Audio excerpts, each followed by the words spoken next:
Hi welcome to our channel. Present మనతో పాటు దాము బాలాజీ గారు సీనియర్ జర్నలిస్ట్ వారితో ఒకసారి మాట్లాడదాం. సార్ నమస్కారం. సార్ సార్ బాలకృష్ణ గారి అఖండ 2 నుంచి ఒక గ్లిమ్స్ రిలీజ్ అయింది నిన్న ఈవినింగ్. అయితే ఈ గ్లిమ్స్ అనేది జగన్మోహన్ రెడ్డి గారికి కౌంటర్ అని కూడా మాట్లాడుతున్నారు. మొన్న జగన్మోహన్ రెడ్డి గారు ప్రెస్ మీట్ పెట్టి అసెంబ్లీకి తాగొచ్చాడు, అతను పిచ్చోడు అన్నట్టుగా మాట్లాడడం జరిగింది. సో దానికి కౌంటర్ గా బాలకృష్ణ గారు రెస్పాండ్ అవ్వలేదు. కాకపోతే అఖండ 2 నుంచి గ్లిమ్స్ రిలీజ్ చేసి అందులో ఉన్న డైలాగ్స్ పెట్టేసి కౌంటర్ ఇచ్చేసాడు అని చెప్పేసి మాట్లాడుతున్నారు. మరి అఖండ 2 గ్లిమ్స్ ఎలా అనిపించింది, ఆ డైలాగ్ ఎలా అర్థం చేసుకోవాలి, అది జగన్మోహన్ రెడ్డి గారి కౌంటర్ అయినా సార్ మీ ఒపీనియన్ దానిపైన? అఖండ 2 తాండవం అనే పేరుతో, బ్లాస్టింగ్ రోర్ అనే పేరుతో ఒక గ్లిమ్స్ 57 సెకండ్లు ఉంది. ఆ గ్లిమ్స్ ని వదిలారు.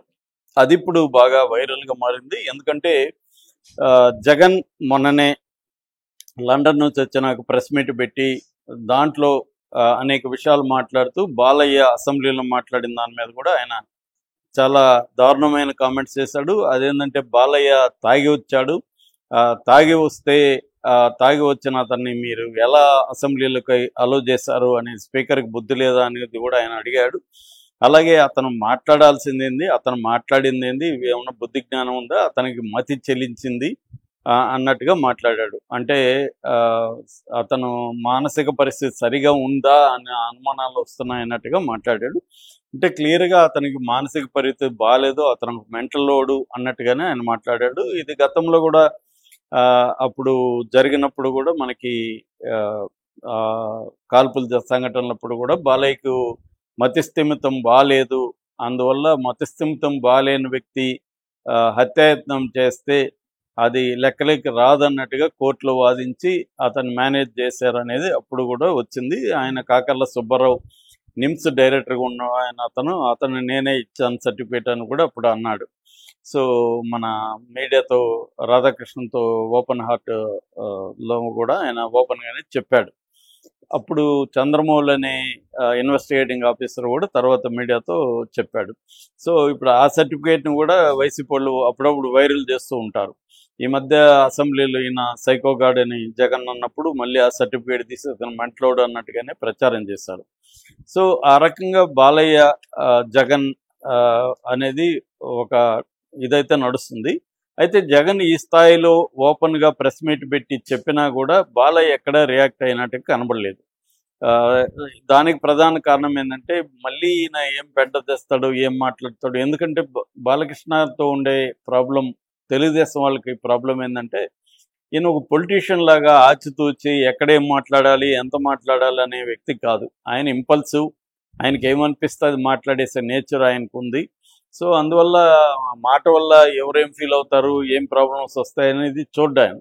అందుకనే అక్కినేని తొక్కినేని అనడం కానీ, మా బ్లడ్ మా బ్రీడ్ వేరింది అని చిరంజీవి లాంటి వాళ్ళని తక్కువగా తీసి పడేయడం కానీ, మొన్న అసెంబ్లీలో కూడా ఎవడో అడగలేదని చిరంజీవి అడిగాడని ఆయన కామినేని చెప్తే ఎవడో అడగలేదని తీసి పారేసినట్టు చిరంజీవిని మాట్లాడడం కానీ ఇవన్నీ చూసాం. దానివల్ల ఏమవుతుందంటే మామూలుగా సినిమా ఇండస్ట్రీ వరకు అయితే అదేం పెద్ద ఇబ్బంది కాదు. ఎందుకంటే ఇన్ని సీరియస్గా తీసుకోరు, ఆయన మాట తీరు అంతేలే, మనిషి మళ్ళీ కలిసినప్పుడు బాగానే మాట్లాడుతూ ఉంటాడు కాబట్టి మనం పట్టించుకోవద్దని పట్టించుకోరు. కానీ రాజకీయాల్లో అలా ఉండదు. ఎందుకంటే ముఖ్యంగా వైసీపీ దీన్ని పొలిటికల్ గెయిన్ కోసం ప్రతిదీ ఉపయోగించుకుంటుంది. రెండోది ఎన్టీఆర్, సీనియర్ ఎన్టీఆర్ ఫ్యాన్స్ బలంగా ఉన్నారు. అందులో చాలా మందికి చంద్రబాబు అంటే పన్నోళ్ళు కూడా ఉన్నారు. సో అలాంటి వాళ్ళంతా కూడా బాలకృష్ణ మాటల్ని సీరియస్గా తీసుకునే అవకాశం ఉంది. సో ఈ నేపథ్యంలో బాలయ్య సైలెంట్గా ఉండడానికి కారణం ఒక వ్యూహాత్మక మౌనమే. చంద్రబాబు వల్లనే ఆయన సైలెంట్ అయిపోయాడు. లేకపోతే చిరంజీవి లెటర్కి కూడా ఆయన రిప్లై ఇవ్వలేదు. చిరంజీవి అంత హార్ష్గా బాలయ్యని అవమానించే విధంగా చిరంజీవి కూడా రాశాడు. ఎందుకంటే మేము పిలిచాము కానీ రాలేదు, అప్పుడు పిలిస్తే రాకుండా ఇప్పుడేమో నా లిస్టులో నా పేరు లేదంటాడు ఈయన అన్నట్టుగా రాశాడు. రెండోది ఈయన అన్ని అబద్ధాలు చెప్తున్నాడు అన్నట్టుగానే క్లియర్గానే చెప్పాడు. అయినా కూడా బాలయ్య ఎక్కడ చిరంజీవి లేఖలో తప్పులు ఉన్నాయి, నన్ను పిలవలేదోనో లేకపోతే నేను అబద్ధాలు చెప్పలేదోనో కౌంటర్ ఇవ్వలేదు, అక్కడ తాగిపోయింది. సో దాన్ని చంద్రబాబు ఆపేశాడనేది చెప్తున్నారు. సో ఎందుకంటే కాపు కమ్మ వర్సెస్ ఇప్పుడు కాపు కమ్మ కాంబినేషన్ని సెట్ చేయడంలో చంద్రబాబు సక్సెస్ అయ్యాడు. గెలవడంలో కూడా ఆ కాంబినేషన్ పనికొచ్చింది. ఇప్పుడు మళ్ళీ ఈ కాపు కమ్మ మధ్య గొడవ పెట్టడానికి వైసీపీ ఎప్పటి నుంచో ట్రై చేస్తూనే ఉంది, కుదరలేదు. ఇప్పుడు ఈ ఇష్యూను ఉపయోగించుకొని కాపు కమ్మ మధ్య వైషమ్యాలు కానీ వస్తే చంద్రబాబుకి అది ఇబ్బంది అవుతుంది. అందువల్ల బాలయ్యని సైలెంట్గా ఉండమని చెప్పినట్టుగా తెలిసింది. కానీ బాలయ్య ఉండే రకం కాదు, ఆయనకి ఎక్కడో లోపల రగులుతూ ఉంటుంది, అది ఎక్కడో బయటికి రావాలి. అందుకని ఇప్పుడు అఖండ టీజర్లో కావాలని బాలయ్య ఒక డైలాగ్ పెట్టించాడని చెబుతున్నారు.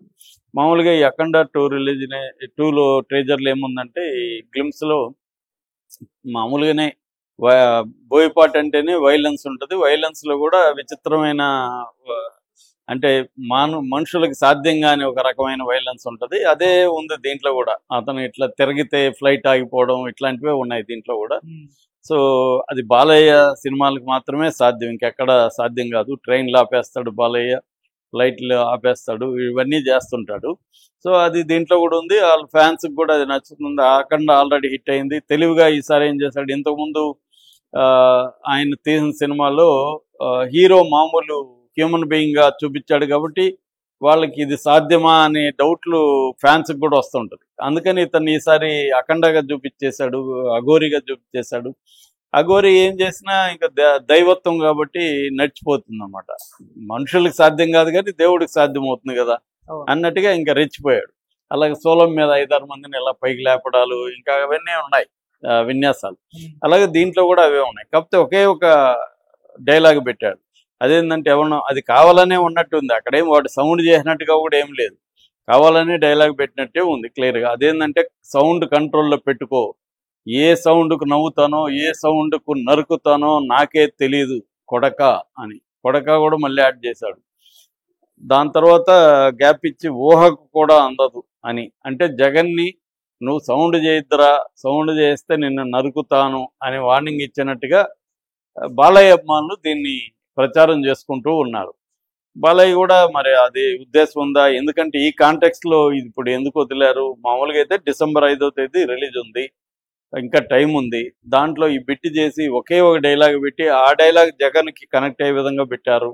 ఎందుకంటే సినిమా హీరోలకి పిచ్చి ఉంటుంది, తమ పొలిటికల్ ప్రత్యర్థుల్ని విమర్శిస్తూ చేయాలనేది సినిమా హీరోలకి అందరికీ ఉంటుంది. గతంలో కూడా కృష్ణ చాలా సినిమాల్లో రామారావుకి వ్యతిరేకంగా ఇలాంటి డైలాగులు పెట్టడం మనం చూసాము. రామారావు రాజకీయాల్లోకి రాకముందు కూడా రాజకీయపరమైన డైలాగులు, బొబ్బులి పులి ఇలాంటివన్నీ కూడా ఆయన మాకైతే అప్పుడు మేము చదువుకునే వాళ్ళం. బొబ్బులి పులి డైలాగులా పొలిటికల్ సినిమాలో పొలిటికల్ ర్యాలీలో డైలాగులా తెలిసేది కాదు మాకు. రెండు ఒకే రకంగా ఉంటాయన్నమాట రామారావు. అట్లా వాడుకున్నారు బొబ్బులి పులి సినిమాలో డైలాగులు కూడా. అట్లా పొలిటికల్ ఎంట్రీకి అది పనికొచ్చింది. అట్లాగే మనం పవన్ కళ్యాణ్ కూడా ప్రతిసారి గ్లాస్తో డ్రామాలు చేయడం, లేకపోతే జగన్కి తగిలే విధంగా కొన్ని పెట్టడం అనేది చూస్తున్నాం.